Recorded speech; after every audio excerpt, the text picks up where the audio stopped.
धन धन सदगुरु तेरा ही आसरा। सदगुरु जी की प्यारी साथ संगत जी, जिस घड़ी का आप सभी को बेसब्री से इंतजार था वह घड़ी आ चुकी है। जी हाँ साथ संगत जी, सभी साथ संगत के लिए एक बहुत बड़ी खुशी की खबर लेकर आए हैं। जी हाँ साथ संगत जी, ये खुशी की खबर इतनी बड़ी होने वाली है जिसको सुनकर आप सभी साथ संगत झूम उठेंगे।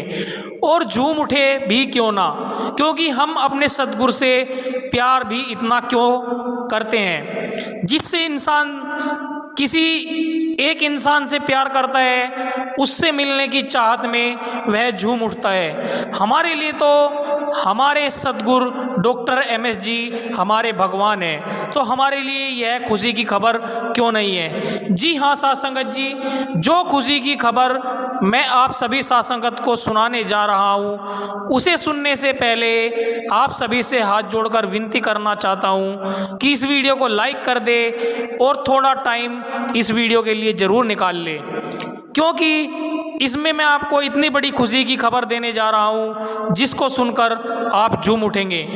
सभी प्रेमी के पास इस वीडियो को ज़्यादा से ज़्यादा शेयर कर दे ताकि सभी साथ संगत को इस खुशी की खबर के बारे में पता चल सके। तो चलिए स्टार्ट करते हैं बिना किसी देरी के। आज की जो खबर है वो सभी साथ संगत के मन को खुश कर देने वाली है।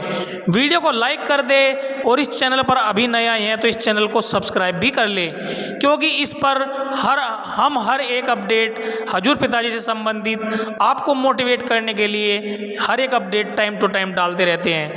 साथ संगत जी, जैसे कि आप सभी को पता है कि ये जो महीना है ये बहुत बड़ा खुशियों भरा महीना होने वाला है। खुशियों भरा महीना क्यों होने वाला है?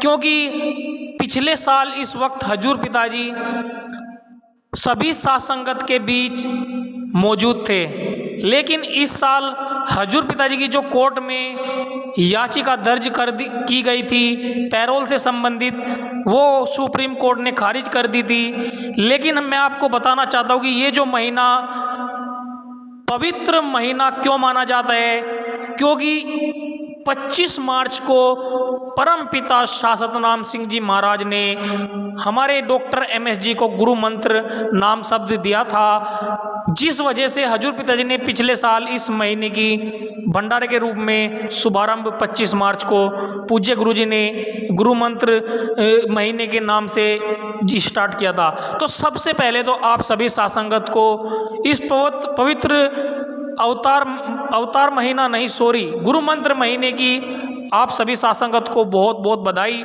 आप सभी से हाथ जोड़कर विनती करना चाहता हूं कि आप भी अगर हजूर पिताजी को बधाई देना चाहते हैं तो कमेंट बॉक्स में प्यारे से वचन, कोई भी अपने मन की बात हजूर पिताजी के लिए हार्ट बीट में छोड़ सकते हैं, कोई इमोजी अच्छी सी छोड़ सकते हैं। और मैं आपको एक खुशी की खबर और देने जा रहा हूँ जिसका आप बेसब्री से इंतजार कर रहे थे कि हजूर पिताजी इस साल कोई भंडारा मनाएंगे या नहीं। जी हाँ साथ संगत जी, तो हजूर पिताजी ने इस साल का जो भंडारा है वो सिरसा दरबार में मनाया जा रहा है। और आप सभी हजूर पिताजी से अरदास करें कि हजूर पिताजी जल्दी से जल्दी सभी साथ संगत के बीच में आए।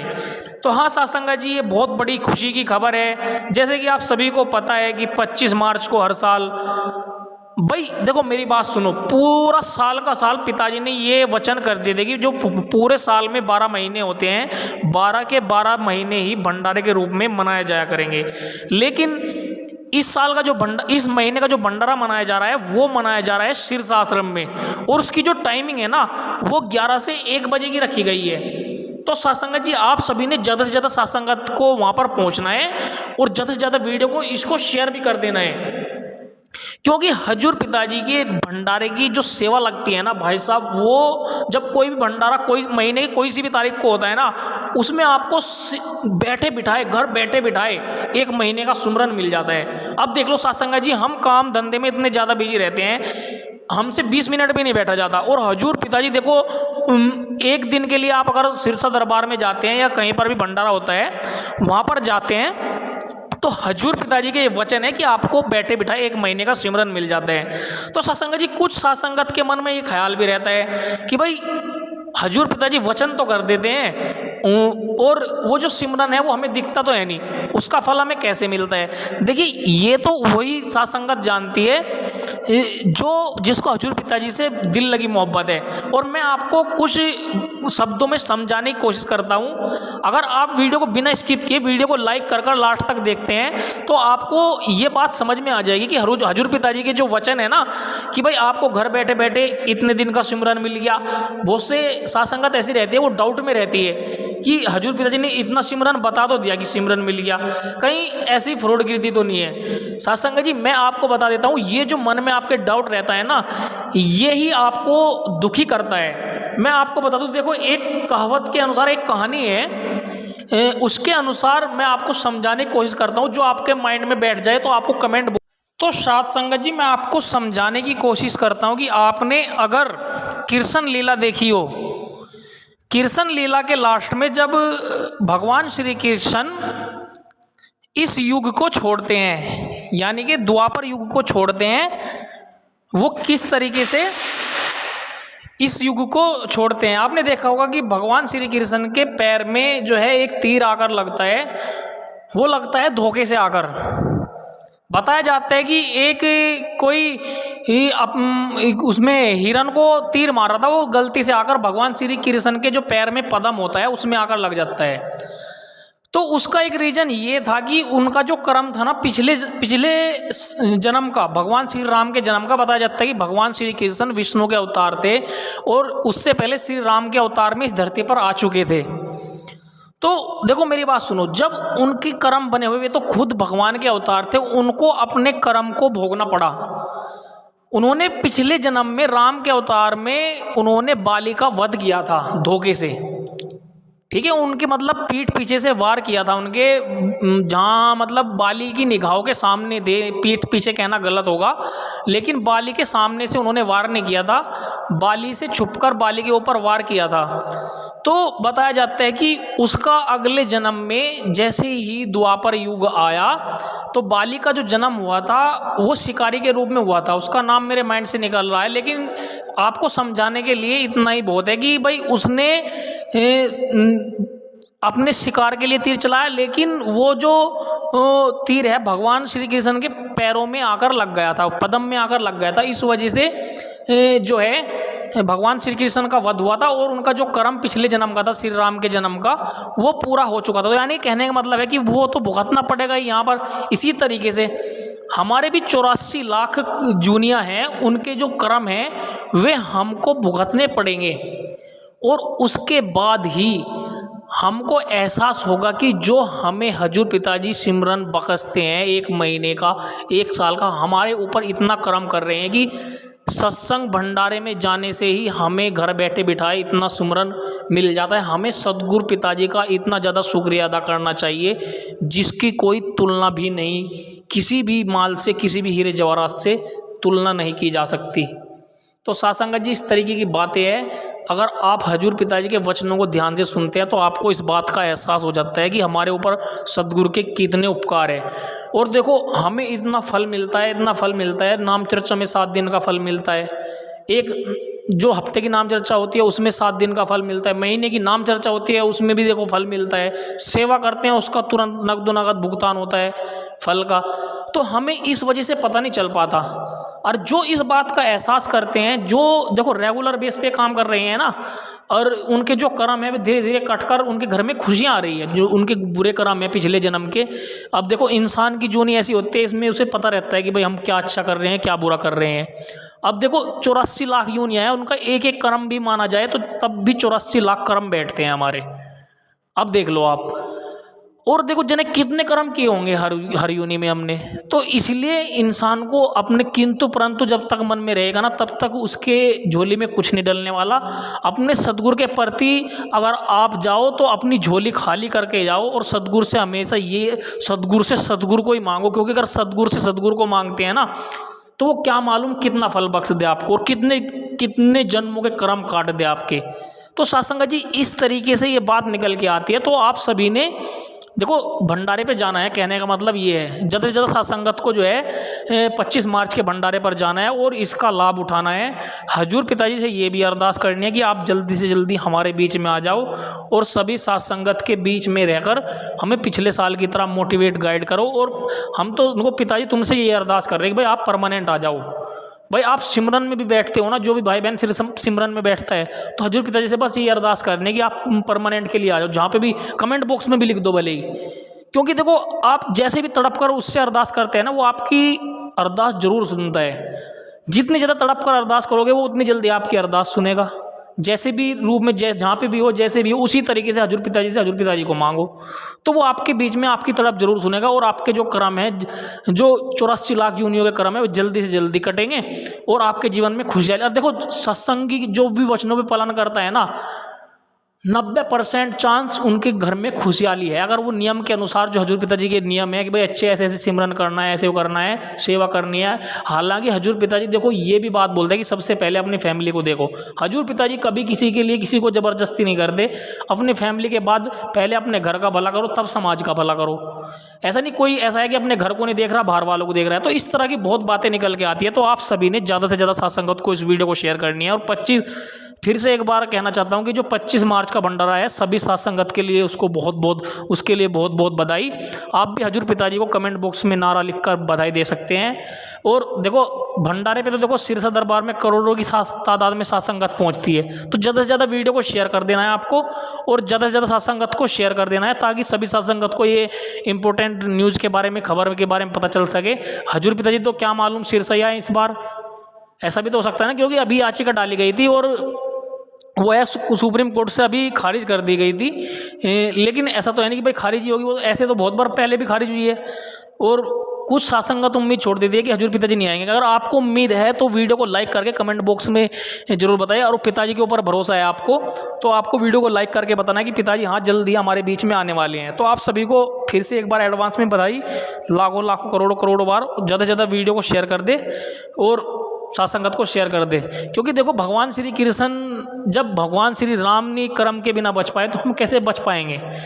तो इसलिए हमें तो रेगुलर बेस पर भैया जाना चाहिए और ज़्यादा से ज़्यादा सत्संगत को लेकर भी जाना चाहिए, उतनी ज़्यादा सेवा बनती है।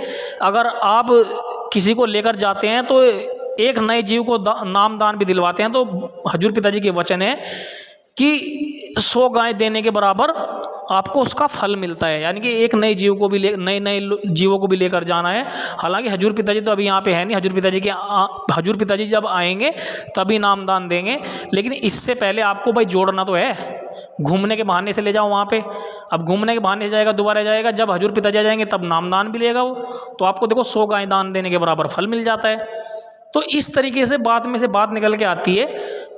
तो आप सभी ने ज़्यादा से ज़्यादा सत्संगत को लेकर जाना है और आपके कर्म जल्दी से जल्दी जन्म मरण का मुक्ति मिल जाएगी, आपको मोक्ष की प्राप्ति हो जाएगी। तो सत्संगत जी, कहने का मतलब यही है, जब भगवान श्री राम श्री कृष्ण इन कर्मों से नहीं बच पाए तो हम कैसे बच पाएंगे। वे तो विष्णु के अवतार है, भगवान के अवतार है।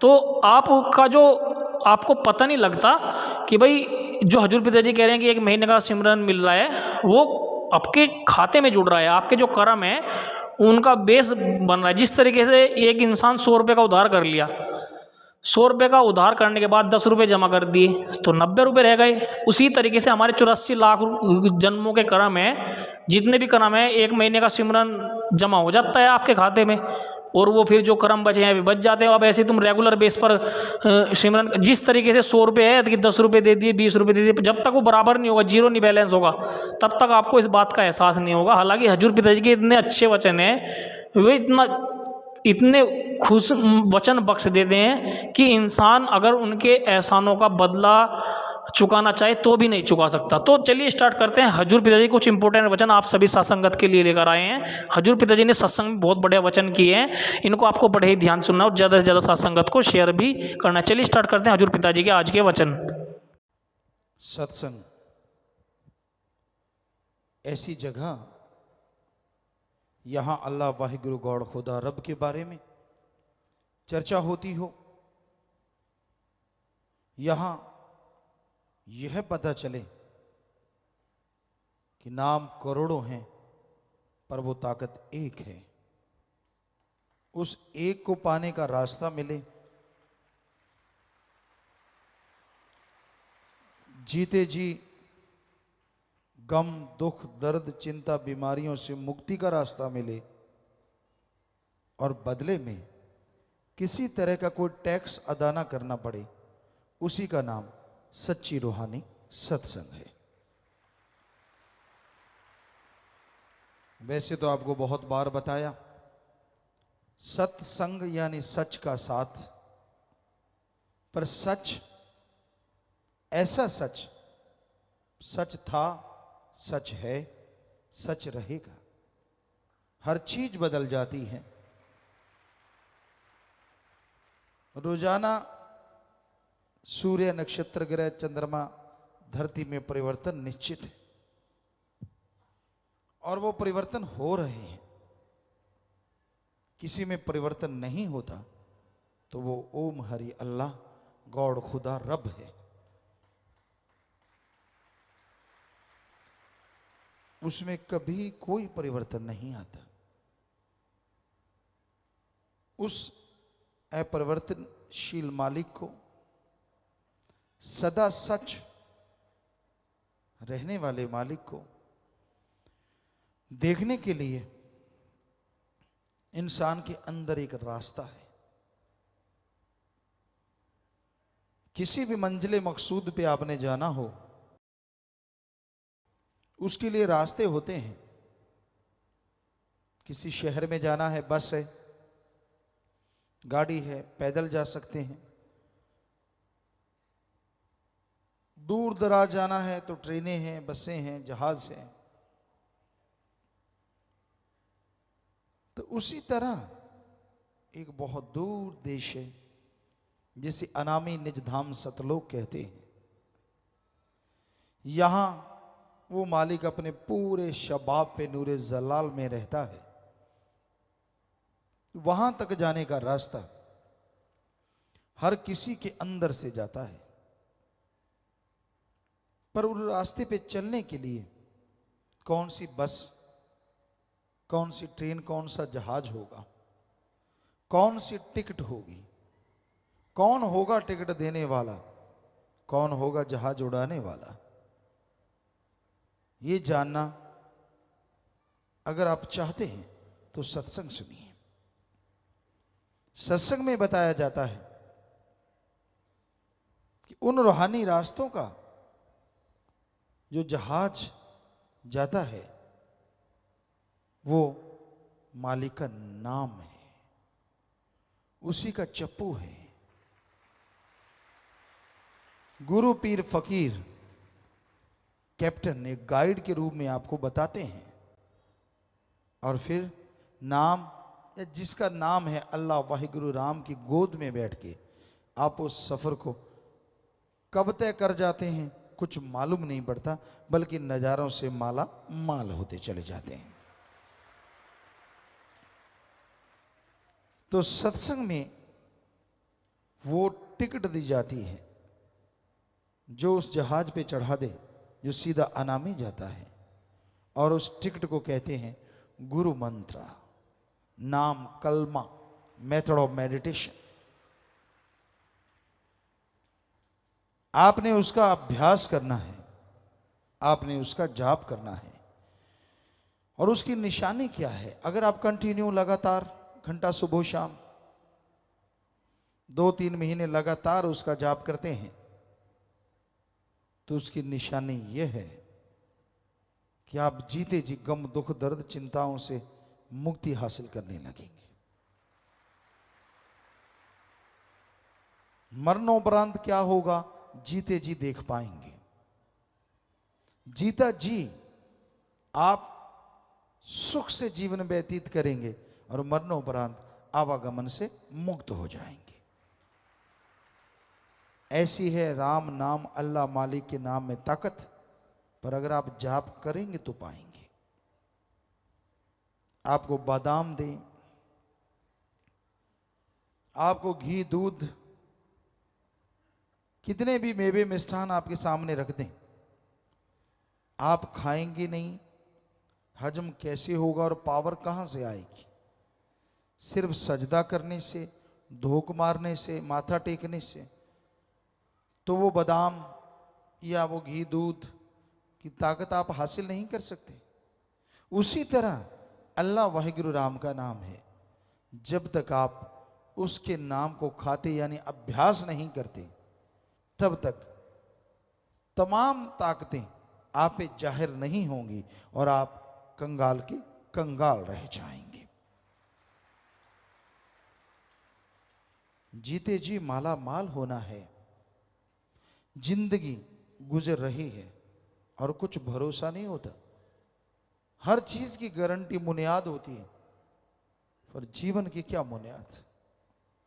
लोग घर से निकलते हैं, सफर तय करेंगे, ये काम करेंगे, वो करेंगे, फला करेंगे, और ऐसा एक्सीडेंट होता है प्राण पखेरु उड़ जाते हैं। कुछ होश नहीं होता, कुछ पता नहीं होता क्या होने वाला है। सब तमन्नाएं, सब इच्छाएं धरी धराई रह जाती हैं। सो कहने का मतलब, आप किस चीज की वेट कर रहे हैं, इंतजार किस चीज का कर रहे हैं? कब करेंगे आप इबादत, कब करेंगे आप सुमरन? क्या कोई भयानक बीमारी को उड़ी करें, या फिर आप अपने कर्मों के बोझ तले दब जाएं तब आप उसको याद करेंगे? क्या सोच रहे हैं आप? क्यों नहीं सुख की जिंदगी में उसे शामिल कर लेते जो हमेशा आपकी जिंदगी को सुखमय रखेगा? और हैरानी यह है, उसको शामिल करने में टैक्स नहीं देना। आज पत्थरों की भी कीमत बेशकीमत, हीरे जवाहरात बेशकीमती हैं, सोना चांदी सब बेशकीमती हैं, कीमत बढ़ रही है। तो क्या ये आपके आने वाले दुखों को हर लेते हैं? थोड़ा बहुत सहारा बनते हैं। आप उन पैसे से सुख के साधन जुटा लेंगे, लेकिन कर्मों की जब मार पड़ती है ना, जितना मर्जी पैसा खर्च कर लो, कई बार बीमारी हटने का नाम नहीं लेती। क्या फायदा हुआ उनका? कितना खर्चा किया, लाखों करोड़ों रुपए हैसियत के अनुसार। पर एक ऐसी रसायन है, ऐसी औषध है, ऐसी दवा है जिस पे एक नया पैसा खर्च नहीं करना, और वो हर बीमारी के लिए रामबाण है, लगेगी ही लगेगी। कोई दवा लगे ना लगे, आदमी सोचता है ऐसी कौन सी दवा है? वही जो आपने ली है या लेना चाहते हैं, राम का नाम, अल्लाह की इबादत, वाहिगुरु की याद, गॉड्स प्रेयर। वो एक ऐसी दवा है, सुबह शाम नियम बना लो और उसको लगातार लेते रहो। दुख आए सुख आए परवाह ना करो, एक दिन ऐसा आएगा सारे दुख जल जाएंगे और आपके जीवन में बहार छा जाएगी। क्योंकि जिसे वो देता है उसे अजमाता है, और अजमाने के बहाने रहमतों के खजाने उसी पे लुटाता है। इसलिए आप घबराइए ना, मन के हाथों मजबूर ना होइए, मन के उतार चढ़ाव में मत पड़ो। मन बड़ी जालिम ताकत है। वैसे तो कहते हैं हवा की रफ्तार बहुत है, और उससे बढ़ के प्रकाश की रफ्तार है, लेकिन मन की रफ्तार इन सबसे ज्यादा है। कब ये आसमान में ले जाए कुछ पता नहीं, और कब पताल में डुबो दे ये भी मालूम नहीं, कुछ पता नहीं चलता। बड़ी गति है इसकी, बड़ी तेज चाल से चलता है ये। आदमी सोचता ही रह जाता है, देखता ही रह जाता है, और ये अपना काम कर जाता है। इसलिए गुरुओं ने लिखा, संतों ने लिखा, मन के मते चलो मत कोई, गुरु कहे करो तुम सोई, ये भव में गोते खलवावे, ये गुरु से बेमुख करवावे। मन ऐसी जालिम ताकत है। इसीलिए तो इस्लाम धर्म में इसे नफ्स शैतान कहा है, कि ये भी एक बहुत बड़ा शैतान है, जो आदमी के अंदर सोया हुआ शैतान है। पता ही नहीं चलता इसका, कब आपके दिमाग पे हावी हो जाता है, कब आपकी बुद्धि को अपने कंट्रोल में कर लेता है, और कब आपको मालिक से दूर करने की प्लानिंग शुरू कर देता है। ऐसे करेंगे, फिर वैसे करेंगे, फिर ये करेंगे, फिर वो करेंगे। ये मन नहीं कहता कि तड़प तड़प के मरेंगे, बस वो बात छुपा लेता है, बाकी सारी तुकबंदी जोड़ देता है। ये मन की चालों को समझो। मन इतना जालिम है, सामने भगवान खड़ा हो तो भी नहीं मानने देगा अगर इसको रोका ना जाए, इसको कंट्रोल ना किया जाए। भगवान कृपा कर दे तो बात अलग है, वरना मन बहुत जालिम और बहुत ढीठ है। आदमी गलती करता है तो मन की वजह से, गलती करके फिर कहता है कि तू तो कभी खुशियां ले ही नहीं सकेगा, हालांकि खुशियां मिल रही होती, ये भी मन की वजह से। तू बुरा कर्म कर ले, ये भी मन की वजह से। भूल जाता है कि अगले बुरे कर्मों की सजा है, और करूंगा तो क्या होगा, मन याद ही नहीं रहने देता। ये कर ले तू, वो कर ले, उल्टे उल्टे काम, उल्टी उल्टी बातें दिलो दिमाग में चलाता रहता है। और आदमी कितने बार जीता है, कितने बार मरता है, इस मन के हथों कोई नहीं जानता। इसलिए मन का सामना करो। आपने नाम ले रखा है, कभी उसका इस्तेमाल भी किया करो। कई कह देते मेरा मन हावी है। अगर मन हावी है तो सच सच बताइए, क्या आप घंटा सुबह शाम कभी सिमरन किया? नहीं किया। आधा घंटा सुबह शाम नहीं। नाम को तो तब काम में लेते हैं जब जरूरत पड़ती है।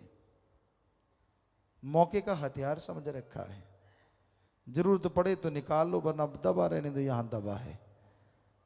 कई हैं मालिक के प्यारे जो रेगुलर नियमित प्रभु के नाम का सुमरण करते हैं, वो आदमी मन के काबू में नहीं आता।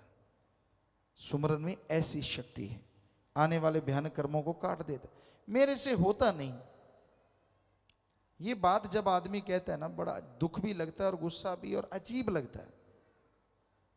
आपने रफा हज जाना है, उसके लिए आपके पास टाइम है, सुबह सवेरे ही भाग लेते हो लोटा उठा के, क्यों खाया इतना होता है। उसके बाद नाश्ता नहीं मिला, चाय दूध जैसे घरों में होता है, छाछ जो भी आप पीते हैं, वो उसकी तैयारी शुरू होती है। वो ना मिले तो गाड़ियां जुबान पे तड़ाक तड़ाक आती हैं। फिर नहाते हैं, काम धंधा करने जाते हैं, फिर दोपहर का खाते हैं, रात का खाते हैं, सारा दिन कई तो पशुओं की तरह चरे ही जाते हैं, चरे ही जाते हैं। तब तो टाइम है, चुगली करते हैं, सिर जोड़ जोड़ के निंदा करना, बुरी बातें करना, टाइम है। किसी की जेब कैसे काटे पता ही ना चले, किसी के साथ ठगी कैसे मारें, बुद्धू बना डालें, किसी का हक मार के खा लें, डरा दें, गरीबों को धमका दें, उसके लिए टाइम है। लेकिन अल्लाह वाहिगुरु का नाम, ओम हरि ईश्वर का नाम लेना, इसके लिए टाइम क्यों नहीं है? कोई जवाब नहीं। फिर कहता है मेरे कर्म ही बुरे हैं। लानत तेरे मन पे, कर्म बुरे तू खुद बनाए जा रहा है। मन की चालें चलता है, मन मते करता रहता है। और जो गुरु पीर फकीर ने बताया, अल्लाह मालिक का नाम कलमा कभी अदा करता ही नहीं। गुरु क्या करे? तू पशु तो है नहीं जो सांकड़ बांध के खूंटे पे बांध के छोड़ दे कि हिल के दिखा, फिर तो मानी बात। हर कोई मर्जी का मालिक है। कौन किस टाइम क्या कर रहा है कुछ कहा नहीं जा सकता, क्योंकि मन हावी है इस कलयुग में। मन इंद्रियां शैतान का रूप धारण करे बैठी हैं। इंसान पल में बिदक जाता है। पैसा आ गया जेब में, सारे आदमी कीड़े मकोड़े लगने लगते हैं। खूबसूरती आ गई, सारे कुरूप लगने लगते हैं। घमंड आ जाता है, मैं ये मैं वो। ये तो पता नहीं कि आखिर में हाल तो एक जैसा ही होना है। नहीं, किसी को बाल बच्चे ज्यादा हैं, उनका घमंड मेरे सामने कौन बोल सकता है? भूल जाता है रावण के 2.25 लाख थे। इतने तो तेरे क्या कुणबे में भी नहीं होने जब से जन्म लिया इस धरती पे, उसके अकेले के इतने थे। तो सब कुछ भूल जाता है मन के हाथों मजबूर होके ये इंसान। तो मन से लड़ा करो, नफस शैतान की लगाम कसा करो, और उसके कसने का एकमात्र उपाय सेवा और सुमरन ही है। भक्ति इबादत करो और परमार्थ करो, परहित के लिए जरूर समय निकालो। आप कितने भी गरीब मजबूर हैं, पर इतने नहीं कि आपको रोटी नहीं मिलती। अगर आपको रोटी मिल रही है तो आप परमार्थ भी कर सकते हैं। हो सकता है मालिक उस रोटी में ऐसी बरकत डाल दे कि आप दूसरों को रोटी खिलाने वाले बन जाएं। क्या मालूम, क्या पता किस कर्म के पीछे कौन सा रहमत छुपी पड़ी है, किस कर्म के पीछे क्या कृपा होनी है। आप तो कर्म जोगी बनो, आप मेहनत करने वाले बनो। तो इंसान को कर्म जोगी मेहनत करते रहना चाहिए, सुमरन करते रहना चाहिए, सबका भला मांगना और करते रहना चाहिए, तो मालिक उसका भला जरूर कर देते हैं। किसी को चिंता बाल बच्चों की, किसी को जायदाद की, किसी को तन की, किसी को किसी की चिंता, और जो मालिक और मालिक के औलाद की चिंता करते हैं, मालिक उन्हें रहमो करम से माला माल कर देते हैं, अंदर बाहर से भर देते हैं। मालिक की चिंता कैसे? चिंतन, उसके नाम का चिंतन। जैसे मूसा की आपको बात सुनाया करते हैं, गडरिया कितनी चिंता कर रहा था अल्लाह की। अल्लाह तू बीमार हो, मैं भेड़ बकरियों का दूध पिलाऊं, मैं तेरे पे ऊन की चद्दर उड़ाऊं, मैं तेरे पांव दबाऊं। अब अल्लाह, आप अगर सोचिए अकल वाला कोई ऐसा सोचे, वो सोचे यार ये कैसे, जैसे कैसे हो सकता है ये, अल्लाह कैसे आएंगे, कैसे होगा। मूसा ने भी तो यही सोचा कि ये कैसे संभव है, कैसे आएगा अल्लाह, आएगा तो, यानी उसकी चिंता ही यही थी गडरिए की। सारा टाइम अपने मालिक, अपने अल्लाह, अपने राम, अपने सतगुरु मौला में खोया रहता था। और देखिए आपने सुना है कि मूसा ने जब उसे बुरा भला कहा तो वो अपने बाल नोचता, शरीर के कपड़े फाड़ता, जंगल में भाग गया। अगर मूसा भी रोज इबादत करने वाले थे, वो इबादत पे बैठे कि वो मेरे से बहुत गुनाह हो गया, अंदर एक चोट लगी। कहाँ अल्लाह ताला फौरन रहमो करम बरसा देते थे, और कहाँ कई घंटे बैठने के बाद मात्र आवाज आई कि मूसा तुझे दुनिया में भेजा है मुझसे जोड़ने के लिए, तोड़ने के लिए नहीं। तूने जिस गडरिए का दिल दुखाया है वो मेरा बड़ा अजीज, मेरा बड़ा प्यारा भक्त है। तो मूसा फिर गए। अभी भी कहीं ना कहीं घमंड, और मालिक अपने भक्तों में, पैगंबरों में या किसी भी घमंड नहीं आने देते, खुद ही नहीं आने देते। जाके कहने लगा, वहां देखा, फिर वो हाथ ऐसे किए बैठा है, खून निकल रहा है, बाल उखड़े हुए हैं, और फिर वही बात करे, अल्लाह किसी की सुनना ना, बीमार हो तो मेरे घर में आना, छोटी सी झूंपड़ी है, मेरी भेड़ बकरियां हैं, मैं दूध पिलाऊंगा, पाँव दबाऊंगा, दवाई बनाऊंगा, दिन रात आपकी सेवा करूंगा। मूसा ने हाथ जोड़े, प्रार्थना की, भैया आप मेरी बात सुनो। उसने आंखें खोली, कहने लगा जी क्या है? आप फिर आ गए। कहने लगा मेरे पास अल्लाह ताला आए थे, आप तो उनके बड़े अजीज हैं। कहने लगा मैं तो कुछ भी नहीं हूं भाई। पर वो गडरिया कहने लगा, तू मेरे पीछे क्यों पड़ा है? जिस अल्लाह ताला की तू बात करते तेरे पास आए थे, जब तू मेरे पास है वो तभी गए हैं, वरना वो रहती मेरे पास हैं। सारी खुदी पल में मिट गई। हैं ये क्या है? अब आप सोचें इतना अमीर क्यों नहीं था, भेड़ बकरियां ही। अल्लाह ताला ना अमीरी देखते हैं ना गरीबी देखते हैं, वो आदमी का दिलो जिगर, दिलो दिमाग देखते हैं। कौन उसके लिए तड़फता है, कौन उसके लिए व्याकुल है, उसकी झोलियां अपने रहमो कर्म से माला माल भर देते हैं, चाहे वो अमीर हो चाहे वो गरीब हो। तो इसलिए आप किसी का बुरा ना सोचें। आप जलते रहते हैं दूसरों को देख देख के। वैसे तो ये जलन हर समाज के हर हिस्से में है। किसी दफ्तर में देख लो आप, किसी स्कूल में देख लो आप, बच्चों में देख लो, टीचर मास्टर लेक्चरारों में देख लो, किसी में देख लो, कहीं जाइए आप, रूहानियत में देख लो। कोई भक्त आगे निकल गया, पीछे दूसरों को पूंछ की तरफ से आग लग जाती, यार ये इतना आगे निकल गया, उसी को भक्ति दे रहे हैं अपनी, उसी का सोच सोच के। कहाँ तो मालिक का सोचना था, सतगुरु मौला का सोचना था, वो मुझे खुशी दे, वो मुझे रहमत ना, उस आदमी का। अच्छा ये आगे निकल गया, ओहो हो बहुत बुरा हुआ, अब अपना क्या होगा? क्यों, क्या होना है? अल्लाह तो कण कण में, राम तो कण कण में, जर्रे जर्रे में मौजूद है। तूने तेरे वाला जर्रा खाली कर रखा है, तू अपनी भक्ति सारा उसी को दे रहा है जो भक्त आगे निकल रहा है। वो निकल गया, वो हो गया, ये हो गया, वो हो गया, आप उसके मैल धो रहे हो और उसकी जोड़ी में और खुशियां डाल रहे हो, और खुद की जोड़ी फूंक मारने जैसी हुई पड़ी, बिल्कुल खाली।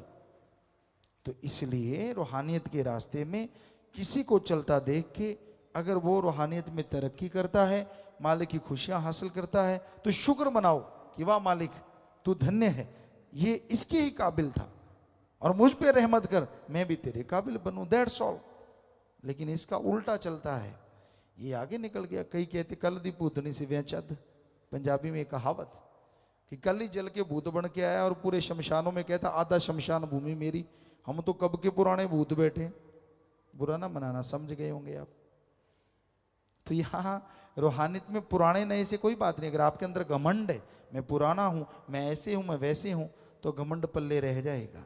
और रूहानियत में तो जो झुक गया सो पा गया, जो तन गया सो गवा गया। ये असूल है रूहानियत का, सूफियत का, कि अगर आप दीनता नम्रता रखते हैं तो बेहद खुशियां हासिल कर लेंगे। और अगर आप अहंकार में, घमंड में चूर हैं और हमेशा दूसरों का बुराई सोचते हैं, तो उसका एक ही उपाय है, आप सुमरण किया करो, सेवा पे तन मन धन से पूरा जोर लगाया करो, ताकि आपके अंदर की बुरी आदत खत्म हो जाए। आप दूसरों को आगे बढ़ता देख के, भक्ति करता देख के खुश हो जाएं, ना कि जलन करें। तो इसलिए भाई ये सारे कारनामे मन के हैं। मन ही आदमी को भरमाता है, मन ही आदमी को लड़ाता है, मन ही आदमी को रूहानियत से दूर करता है, मन ही भगवान अल्लाह मालिक की खुशियों के बीच में दीवार खींच देता है। इस मन रूपी दीवार को हटा दीजिए। और हटाना इतना आसान नहीं है, लेकिन असंभव नहीं है, संभव है। बस सुबह शाम नियम बना लो, घंटा सुबह शाम जाप करना ही करना है, परमार्थ सेवा करनी ही करनी है, क्यों किंतु परंतु नहीं, व्यवहार के सच्चे बनना है। यकीन मानिए आपका मन हार जाएगा, आत्मा की जीत होगी। और जब रूह आत्मा जीत जाएगी, कण कण में, जर्रे जर्रे में मालिक सतगुरु बैठा नजर आने लगेगा। फिर परमानंद होगा, फिर वो खुशियां होंगी जिसकी आप कल्पना नहीं कर सकते।